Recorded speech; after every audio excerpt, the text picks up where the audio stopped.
Hey everybody, I'm Ash the OT, and in today's video, I'm going to be showing you how to make slime. So if you're ready, let's hop right into it.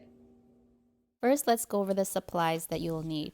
You will need some cornstarch. You will need some hair conditioner. Here, I just purchased the Suave coconut conditioner.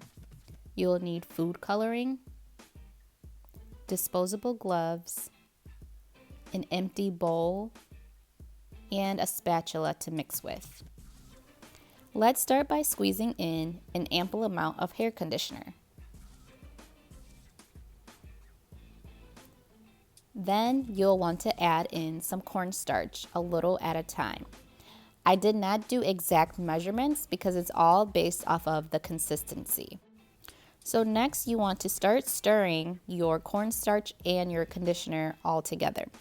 You want to stir it until it has a nice consistency, kind of like what you see here, where if you take it out of the bowl, it stretches and you can start to form it into a nice ball.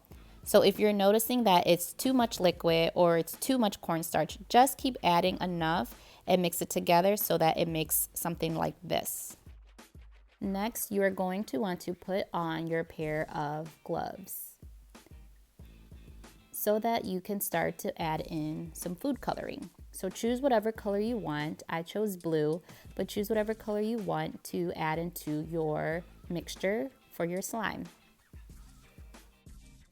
Okay guys, so I noticed that those gloves were way too big for me, so I switched to a smaller pair of gloves, so don't mind me. But anyways, start adding your food coloring to your mixture and just manipulate it with your hands, just like I'm doing here. So just kind of pushing in it, squeezing in the color, and just manipulating it in the bowl, as well as manipulating it in both hands so that the color of the food dye really mixes well with the slime.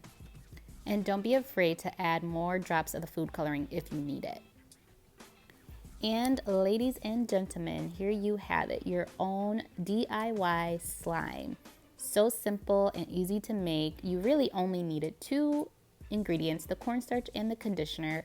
The food dye was added just for a special touch, but here you have it. So I hope you enjoy making this project with your child. It's a great sensory activity for both you and your child. So there you have it. All right, guys. Bye.